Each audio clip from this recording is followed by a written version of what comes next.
Story 1. I did this once out of necessity. I had to be somewhere early for work, 1.5 hours away. I was driving before sunrise, drinking coffee, a little nervous about work, when I suddenly needed to use the bathroom urgently. I found a random Denny's and ran straight to the restroom. There was only one stall. I locked the door and turned to find someone had clogged the entire bowl with paper and other objects.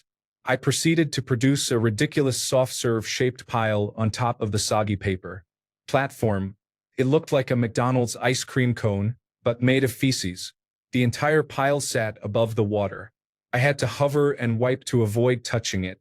I had no choice but to top it off with a layer of soiled paper. By the time I was done, the summit was about 3 inches above the seat. I could have flushed 100 times and the whole structure would not budge. It was absolutely shameful. If anyone reading is a Denny's employee in Northridge, California who had to deal with this, I am sorry. Story 2. I used to work in a small office with 2 separate bathrooms, one on either side of the office space. Each was a tiny room with a toilet and a sink. There was a man who, without fail, about an hour or 2 after lunch, would leave one in a crime scene level mess. The odor would waft into the nearest cubicles, and people complained daily. He never flushed. His excuse was that he had read that toilets create an aerosol effect when flushed, which sends a cloud of mist into the air, and he refused to endure that because who knows who else used the toilet. That meant someone else got the honor of being sprayed with his leavings. The boss told him he had 2 choices: flush and spray disinfectant generously, which does little to abate the stench, or use facilities somewhere else. I am sorry to say he chose to go to the nearest fast food restaurant instead. To those McDonald's employees, I am sorry. You did not deserve that. Story 3. As a janitor, I would like to know the answer to this. Why defecate in the urinal? Story 4. I get confused when there is no paper and there is no way they had a ghostie. I am guessing there are several names for it. I have always heard them referred to as a ghostie. Story 5. Having the office by the bathrooms, I can probably explain. Most people do not realize when a flush does not clear the bowl. Heavily filled bowls take more than one flush, and some people were not taught to check. They get up, hit the lever, maybe wet their hands and leave. Others clog the toilet. In our case, we had a plunger, but many bathrooms simply do not. Even with a plunger, many people leave because they do not know how or do not want to deal with a clog. I blame poor parenting. Maybe they did not get enough attention as children. A few people put paper towels in the toilet. Those cause serious clogs, so you have to watch out for them. Story 6. What about people who have sticky stool that will not dislodge no matter how many times they flush and who must use a different bowl? Story 7. Plugging it up would be worse. Let's let it soak for a while, then try again. Story 8. Probably the most valid question I have encountered on this page so far. Working in construction and seeing some of these toilets, I need to know. Story 9. Once I was in a really crowded airport bathroom and had to pee after a long flight. I ran in and every stall had a long line except for one, so I took my chances and chose that stall. There was a mess of feces everywhere. I really had to pee, so I aimed where the toilet was visible under the mess. As I was peeing, a line started to form outside the stall because the next people thought the toilet was usable. I started to panic because they would think I had made the mess. I finished, opened the door, and shouted that I didn't do it, and it was like that when I got there. I heard the next man in line start swearing when he saw the stall. I walked away hoping that, since it was an airport several states from where I live, nobody would recognize me. Story 10. When my mom worked as a custodian, she found a large stool in the toilet and had to cut it into pieces with a knife to get it to flush. It was horrifying. Story 11. The only time I did this in public was when the toilet would not flush or there was no toilet paper. I ended up hobbling to another stall to wipe myself. As I did, a few guys came in. One went to the stall I had just vacated and blurted, "Wow, someone just took a wicked shit in here." I quietly grinned. Story 12. Disclaimer. This is the story about my war crime shit. I was pooping in a stall at Union Station in Los Angeles. It was one of those legs-to-the-wall situations. I could feel the separate layers within my intestines being vacated. It was totally thorough. I was in a stall near the entrance to the public restroom. I could hear footsteps and comments as people entered. A boy and his father walked in. The boy said, "It smells like poop in here, Daddy," or something along those lines.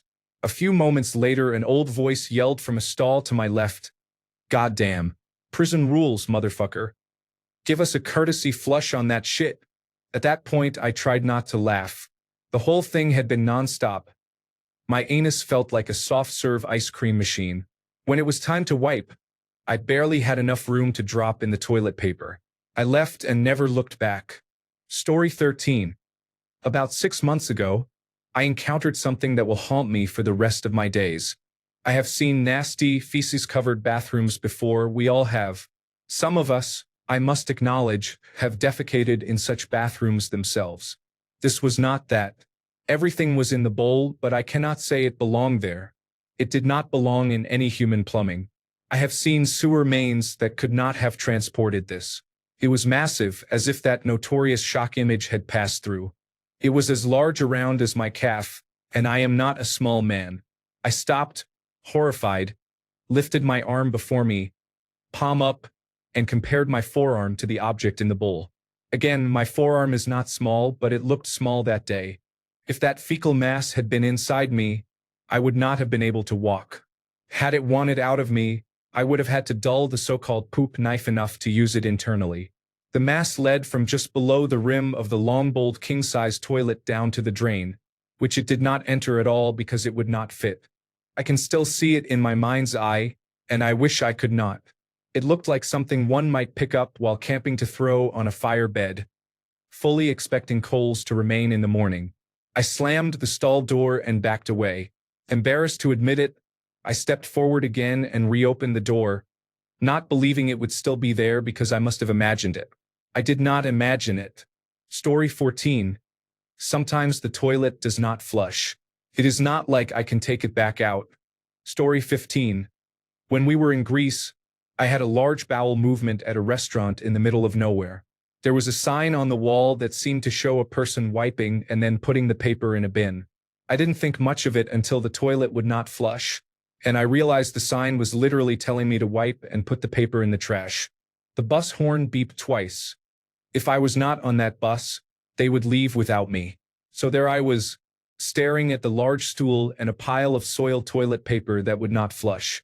I decided to run. I sprinted out of the restroom and shouted something like, "Sorry, I had a bowel movement and didn't dispose of the toilet paper. I'm from the United States of America." They just nodded and said, "Safe travels." As if Americans arriving, using the facilities, and leaving in a hurry was normal.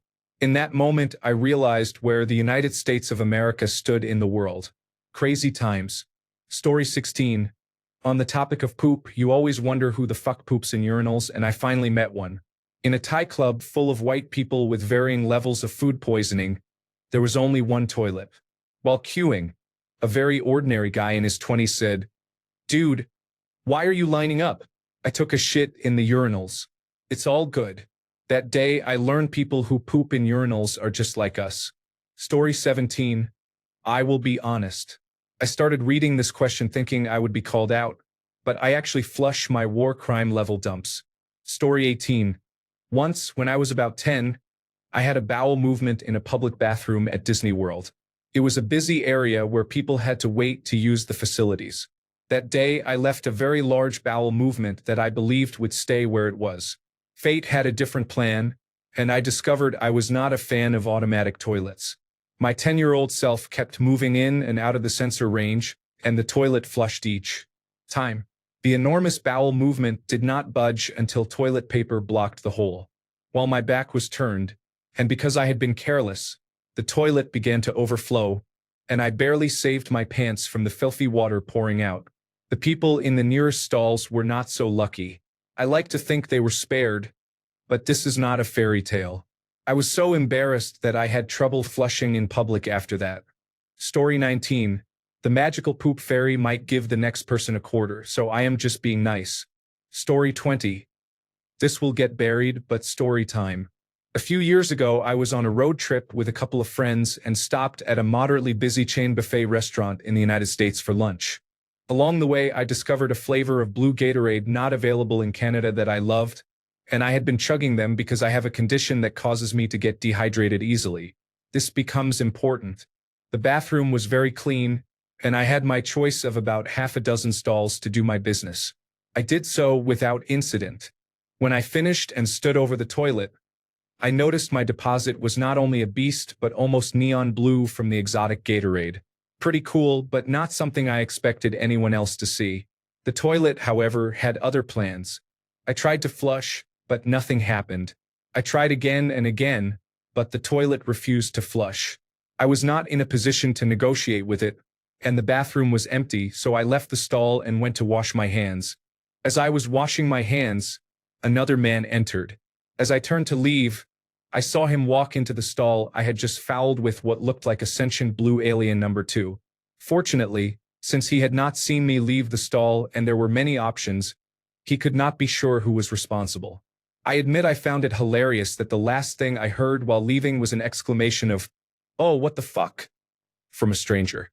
I hope my giant blue turd didn't cause that poor man permanent psychological damage. Story 21. The last time I posted this, I got multiple awards on another account. It gets sad, but it is funny, and it happened 6 years ago this week. It is long, but please read. This is the last time I made my dad laugh. He was scheduled for some tests at the hospital, so I went to be there for the results. It was an angiogram, a big deal. I woke up late and in a rush and grabbed clothes from the dryer. We had washed a down comforter and it had come apart, so feathers were everywhere. I stopped at McDonald's and grabbed 2 Egg McMuffins and ate them on the way. When I arrived at the hospital, I immediately had to go to the bathroom badly. I had to do the walk. And something was seriously wrong with my underwear. I had not been to this hospital before, and when I finally found the bathroom, it was out of order. A nurse directed me to a single accessible restroom. I ran in, barely got my pants down, and when I did, feathers from the comforter flew everywhere in my clothes. Clumps and clumps of feathers. Then an explosion of liquefied Egg McMuffins followed. Saying it was bad is an understatement. I wiped, stood up, and surveyed the damage.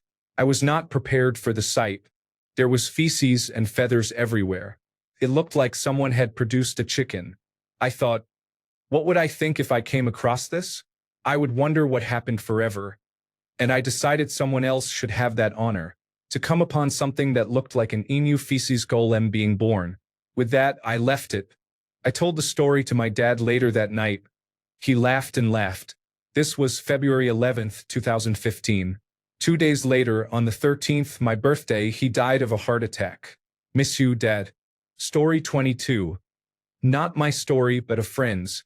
He produced a bowel movement so massive in his university residence building that it blocked the pipes and caused major overflow and flood damage.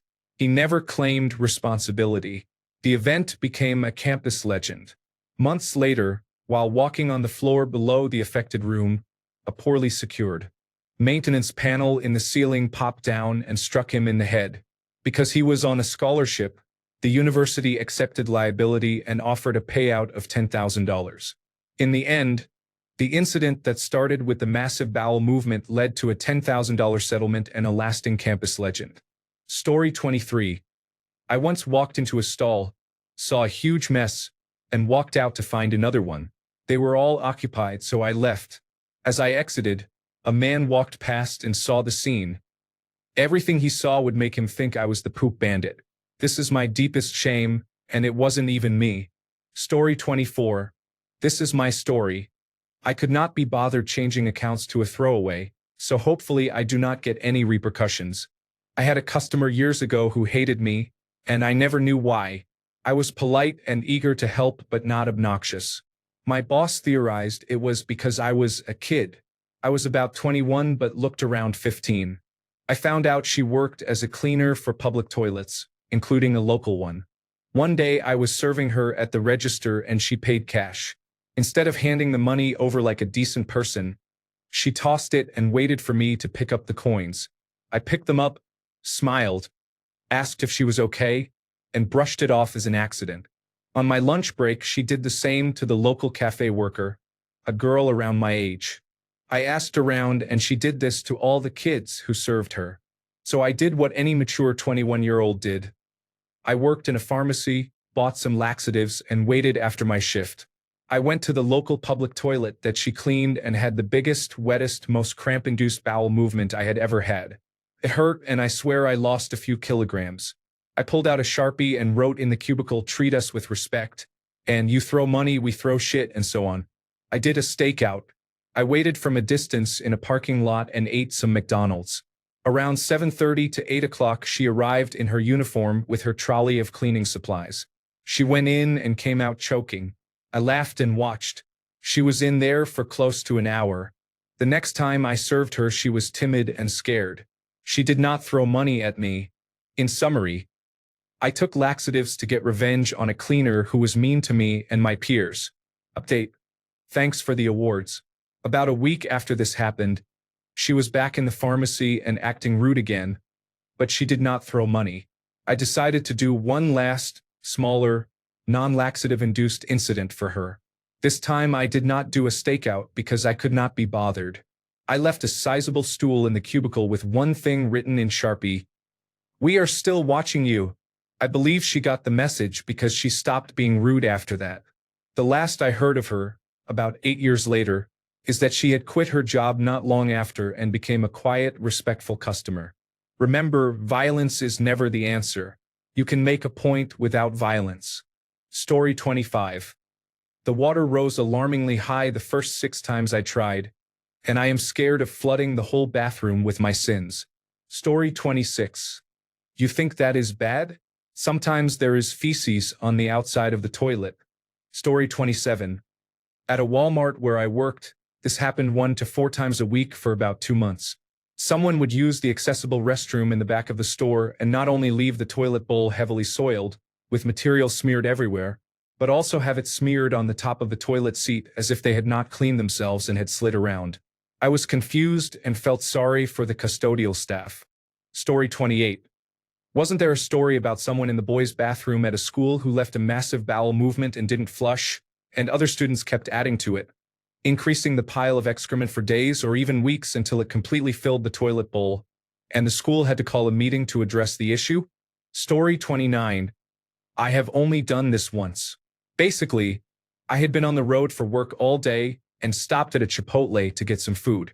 Naturally, I had to take a growler right after eating, so I went into the bathroom to blow it out.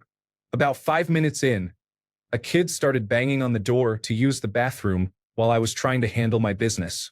I told him it was occupied, but this crotch fruit would not give up. He had a high-pitched voice and kept telling me to hurry up. I decided that if he wanted one as fast as possible, I could get him in about 3 seconds sooner if I did not flush, so I left the mess behind. When I walked out, I could not help but smirk as he said finally. This was in the middle of Missouri, and his dad probably looked like Seabase, so I was already halfway out the door when I heard the kid yell, "Are you serious?" Story 30. I flushed, but the stool did not go down. There was a line, and it was the only bathroom at the gas station, so I could not leave it. I took a roll of paper towels, removed all the sheets so only the cardboard core remained, and used that to crush it. It was brutal. Story 31. Why do some parents put "My kid is an honor student" stickers on their cars? Story 32. If a large obstruction is blocking the drain hole, you have one problem. If it also prevents the water from draining, you have both an obstruction and an overflowing toilet. One problem is better than two. Story 33. Is it a crime to be proud of your accomplishments and to want to share your work with others? Story 34. Not my shit, but a shit I bore witness to.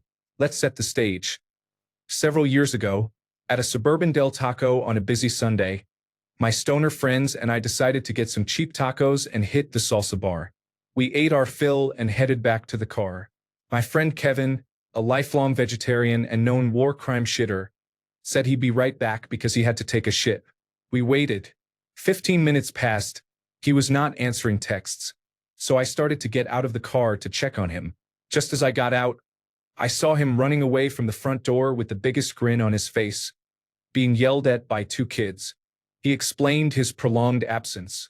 When he went to the bathroom, he noticed a couple of kids, about 12 or 13, sitting at a table right next to the bathroom hallway, giving him the hairy eyeball. Thinking nothing of it, he went into one of the stalls, pulled down his pants and sat, but then stopped mid-squat because something caught his eye. Hot sauce packets tucked carefully under the toilet seat, poised to explode on whatever unlucky soul sat next. He lifted the seat and took out the packs, then proceeded to unleash what could only be called a mother of all bombs into that Del Taco toilet, the kind of blast that would have made Saddam blush. He finished up and went to the drink station to get a refill before leaving. During that time, the two kids bolted into the bathroom to see the aftermath and reset their trap. What greeted those boys was another kind of carnage altogether. "Yo, dude, that's the nastiest shit I've ever seen," one said. "That's fucked, you're a sicko," the other said. Their cries only made him laugh harder. He got to the car and we made a beeline out of there. Meanwhile, he was telling us the story. The driver had to pull over because we were all laughing so hard. Then he pulled out his phone to show us the picture he had taken. "You know those alleged pictures of the Loch Ness Monster? It was sort of like that. Parts of it so large they were breaching the surface of the bowl water, big around like a baby's arm with distinct layers from several meals. Truly a work of art, a regular shitcasso. Anyway, that's just one of several war crime shit stories I have. Maybe one day I'll write a book." Story 35. I feel guilty and selfish if I flush it down before anyone else can gaze at its wonder. Story 36. This. I swear when I'm rushing to the toilet, I run in, see the mess, and the urge to defecate or urinate disappears. Story 37. When Michelangelo finished the Sistine Chapel, did he immediately start painting over it before anyone could see it? Story 38. We had a guy we called Lester the Nestor at work. Story time. I work on a large campus with dozens of buildings. Because of my job, the group I work with uses a lot of space relative to the number of people in the building. With such low worker density, pretty much everyone in our building knows each other. There are probably more toilets in our building than people who regularly work there. The bathrooms were always clean. If you were poop shy, you could always find a bathroom without feet under the stall. You could say our building was the best kept pooping secret on campus. That is, until it was not. One day, I took a stroll into the accessible restroom to unload my morning constitutional. As you might expect, I found an absolute battle scene. Toilet paper was everywhere. An entire roll laid on the seat, scraps scattered about, some dangling off the handrail, balls of toilet paper on the floor. This person put a lot of effort into turning the first-class stall into their poop paradise. No amount of cheek sweat was penetrating the toilet paper. Ask gasket that this perpetrator deposited. To make matters worse, the most heinous diarrhea was splattered everywhere. I do not even understand how they did it. The water was black. Poop was up the sides of the bowl with some splattered along the rim. It was truly impressive. I can only imagine they left it so we could all appreciate their handiwork. Bafflingly, given all the toilet paper used, there was not any in the bowl from wiping. My mistake was thinking this was a one-off. This went on daily for months. It was the most talked about water cooler topic during Lester's run. One of my co-workers eventually caught Lester in the act. It turned out to be an intern in his early 20s who had come from across campus just to destroy our innocence. I think the shame of being caught scared him away, because he was never seen again. Sometimes I still wonder how he cleaned up without leaving a trace of skid-marked toilet paper. Edit. Corrected a couple of grammar mistakes. Story 39. One time I cut a ridiculous amount of pipe in a Target bathroom and then realized they did not have toilet paper. No one else was in the bathroom, so I waddled to the next stall, wiped, flushed, and left. Only after getting home did I realize I had forgotten to flush the first toilet. Story 40. I have a confession to make. Many years ago, I was invited to an acquaintance's 21st birthday party at a local Mexican restaurant. I had partied with her a few times and we were on decent terms. I went mostly because I knew she had a bunch of attractive friends. When I arrived, beautiful women were everywhere. I knew I did not have a realistic chance with most of them, but a man can dream. At that time, I was in decent shape and making an effort with my appearance, so if ever there was a time to get lucky, this was it. We had drinks, chips and salsa, and then the entrees arrived. I had chicken fajitas, but whatever it was caused a fierce reaction in my stomach. Toward the end of the meal, I could not hold it anymore, so I excused myself to the bathroom. The bathroom was small, with 2 stalls and 2 urinals, which seemed odd for such a large restaurant. Luckily, I was alone, and I emptied the toilet. Unfortunately, it was one of those bowel movements that would not come clean no matter how many times I wiped. By the time I finished, I realized I had not flushed, so the bowl was full of toilet paper. I tried to flush, but the toilet clogged. Worse, it kept running while clogged. I panicked as soiled water leaked everywhere, and I had no idea how to stop it. So I did what anyone would do. I left. I returned to our table as if nothing had happened. A few minutes later, an older man headed to the bathroom. By then, the floor was probably covered in soiled water. I did not stick around to find out. We paid and left. To whoever had to clean that mess, I am truly sorry. The clogged toilet ruined your night, and my drinking later that evening ruined my chances with the women at the party. Story 41. When I was in college, I went to a fraternity house for a party. In the women's bathroom, someone had defecated and did not flush. I'm not exaggerating. The mass was the size of a hoagie roll, about 8 inches long and 4 inches in diameter. One of the fraternity brothers had to break it up with a gardening spade so it would flush. To this day, I have no idea how someone could have produced that. Story 42. I used to work at a pet store in college. In the winter, it can get cold in Pennsylvania and people wear long johns if they really want to stay warm. I was working my usual cashier shift, helping customers, when my manager asked me to clean the bathroom, which I had never seen anyone else asked to do before. After trying to get out of the task to no avail, I was told to throw hot buckets of water at it. I went to the janitor's closet, grabbed a bucket, filled it with hot water, and went to examine the mess. Unbeknownst to me, feces were everywhere. On the wall, the seat, the handle, and on the long johns the person had been wearing and left behind. Following direct orders, I took the hot bucket of water and started hurling it at the wall, toilet, and floor. After maybe 3 or 4 buckets, I reported back to management that I had done as instructed and was allowed a nice 15-minute break for my work. While I was sitting in the break room eating a snack, another manager came in and said the men's room looked like someone had clogged the toilet and there was water everywhere. I, being the idiot I was, replied that the district manager had told me to throw buckets of water at it. He looked befuddled, as if he had just heard the dumbest thing ever, and questioned why I would listen to someone who said to do that.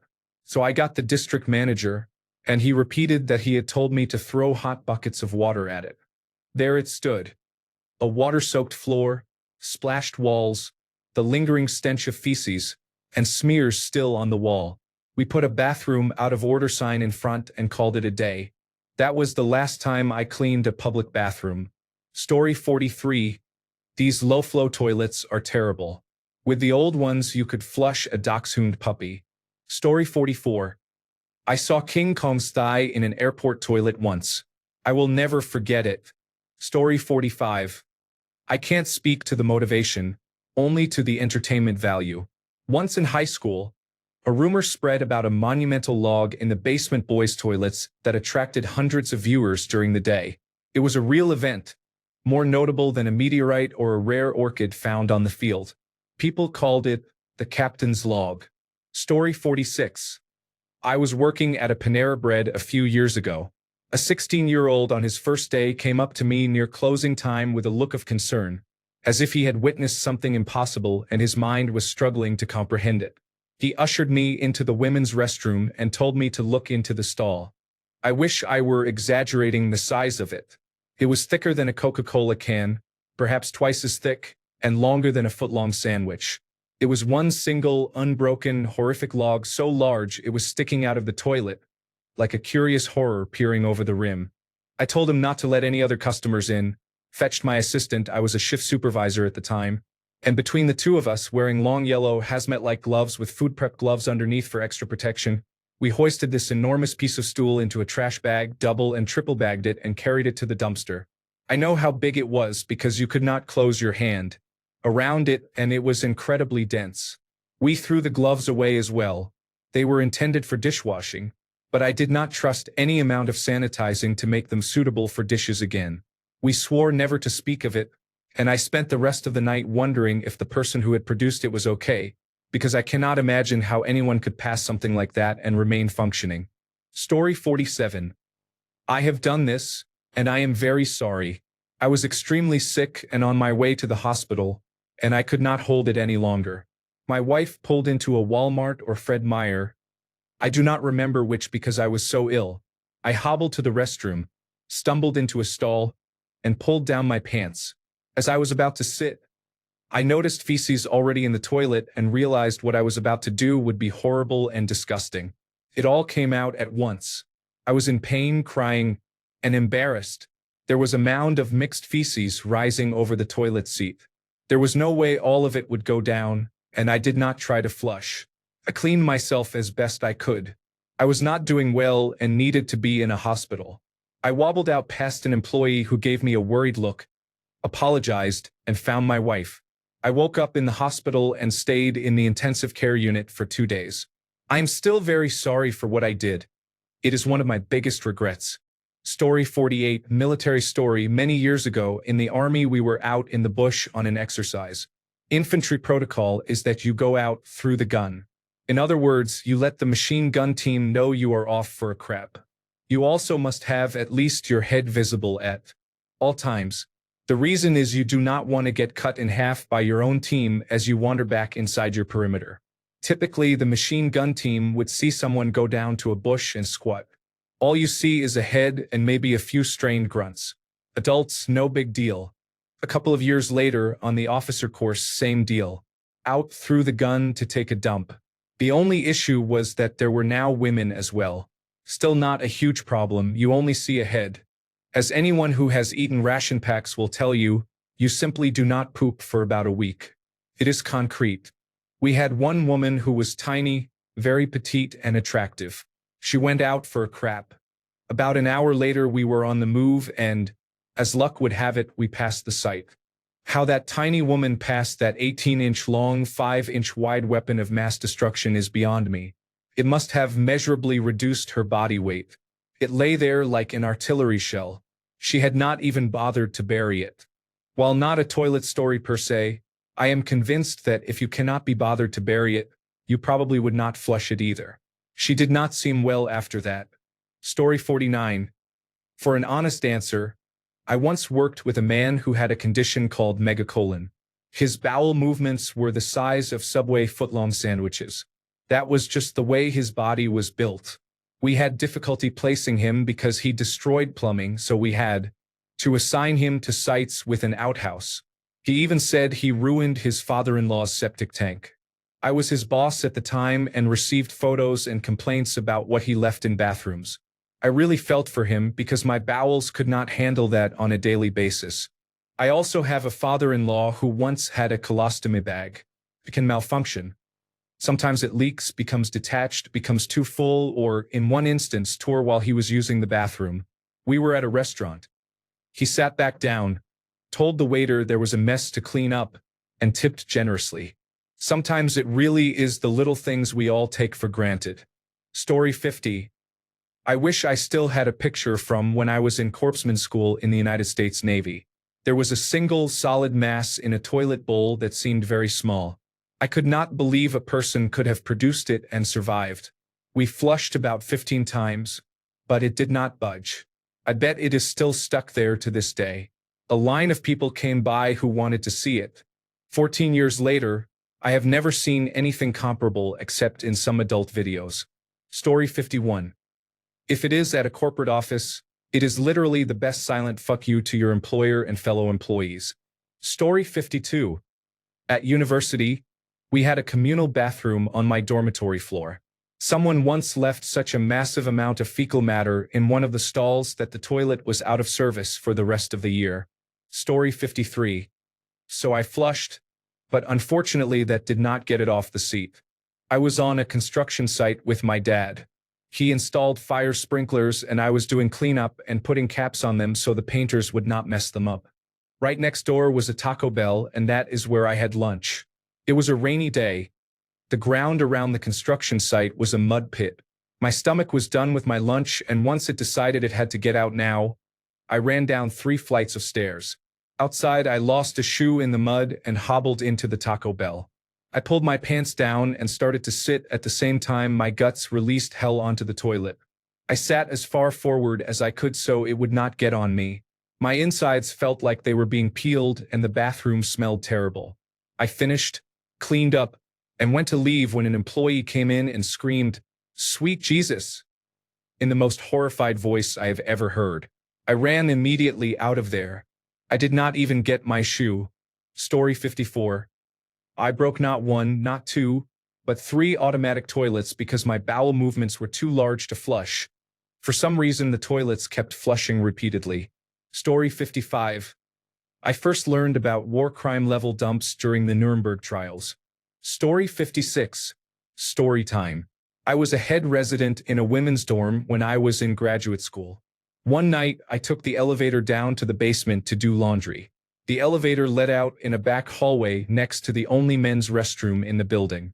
I dragged my laundry bag out to the laundry room and noticed I was pulling a brown smear behind me. I quickly dumped all my laundry into the machine and threw away the bag. In horror and curiosity, I went back to the hallway and turned on the lights. There were poop splatters on the floor.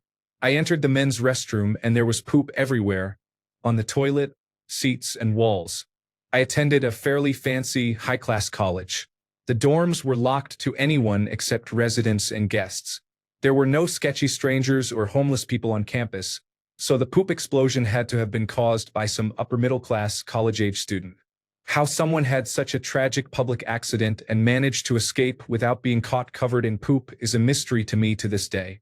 Life does not pay college janitors enough. Story 57. I have posted this in a previous thread. I just do not understand it either. I was a bartender for 10 years. One of my places of employment was too cheap to have a cleaning crew come in after Saturday night's festivities, so I had to do it on my Sunday morning shift. The bartenders and the owner who worked Saturday nights would get just as drunk and rowdy as the patrons. As a result, they would stumble out the doors with the patrons and lock up. It was like opening a time capsule when I opened up. It looked like staging for a Quentin Tarantino movie after a bar fight scene. I cleaned up blood, teeth, broken glass, puddles of vomit everywhere. Even in the indoor fake flower beds and under the booth seats, underwear, torn, bloodied clothing, and feces in the toilet rooms. So much feces. Pounds of feces in one particular incident where the patron held themselves up between the clean toilet and the stall wall and defecated like a severely constipated cow. A cow that never missed a meal but had missed a few weeks of being able to relieve itself of daily bowel movements. It was splattered on all of the surrounding surfaces, buried the toilet screws that held it to the floor behind the toilet, then spat under the stall wall across the floor to the inner wall under the sink. Since it had been left to dry and harden for a few hours into a huge crispy-edged plaque, it took a flat-edged shovel to scrape it up. I guess this is exactly why we had one in the closet. I dry-heaved the entire 40 minutes it took to clean up. Cannot wrap my head around why. Story 58. How do you know I didn't flush? I did, but my stool was too powerful for any ordinary toilet. When my waste ruined the porcelain and carried the force of 100 hydrogen bombs, no one could hide the evidence. I feel bad about it, but I couldn't get the toilet to flush, so I might as well be proud of my poop. Story 59. In the mid-1980s, I stayed at the Southampton Princess Hotel in Bermuda.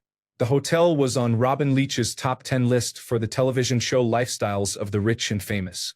On my honeymoon, we had been feasting on huge meals. I used the public washroom in the lower level wine cellar bar. After finishing, I tried to flush, but the water kept rising. I burst out of the washroom, grabbed my wife, and shouted for us to run as a wave of water seeped from under the door. Robin Leach should have checked the plumbing reports before he compiled his list. Story 60. You know how parents always want to show you pictures of their fucking baby? 95% of the time the baby is ugly, but you're supposed to say it's cute so they can be proud. My baby will live only so long as it's not flushed. And I want that reaction from someone even if I'm not there to bask in the glow. Story 61. I don't know, but I can tell you that the women who squat in public toilets are the problem and create a vicious cycle. Just sit on the damn seat. Story 62. I once took one of these in a McDonald's in Paris. The bathroom was packed. I flushed, and the toilet overflowed, sending wastewater throughout the entire bathroom. I stepped out of the stall to see some very unhappy people. It was not a great moment in my life. Story 63. If it is that epic, I wave to it as I flush. Nice having you. Story 64. Do you ever hate every minuscule detail of your everyday life? Are you tired of getting up, working out, going to work, coming home, and going to bed? It gets super tedious. Sometimes I just want to destroy something beautiful. So I will eat a nacho plate from Applebee's, extra cheese, extra jalapenos, find the nearest Walmart, go into the bathroom, take my shoes and pants off, and let my anus expel the pains of everyday life. It's often an emotional experience, so I will be crying at some point during the bowel movement. When I'm done, I'll feel like Walmart owes me for the emotions I have poured into it. I'm dedicating myself fully to this relationship, and Walmart is a jerk in return. I'm not asking for much. Maybe do the dishes every once in a while, watch the child on a weekend so I can get my nails done, notice me when I get my hair done. But Walmart just keeps being a store and not loving me as much as I love it. So as a final middle finger to the store, I might take a piece or two of toilet paper and wipe, but I'll try to hide it just under the rim because I want the feces itself to be as clearly visible as possible. I will inspect afterward, save a few final gasps for the edges of the bowl, and I might urinate on and around the seat just for extra flair. When the next person comes in, I want them to know the pain I have felt. Plus, that is funny. Too long. Didn't read. Destructive defecation is like screaming into a pillow. Story 65. Because you ought to know about the mess I made when I went today. Story 66. I'm a teacher who works with a bunch of pearl clutchers. I took a very massive, elevated, monstrous dump like a poop knife dump. My classroom is right by our restroom.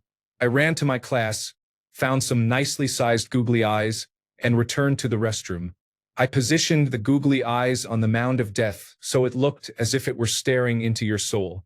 I ran out, and my best friend told me that our very Pentecostal librarian was up in arms about it.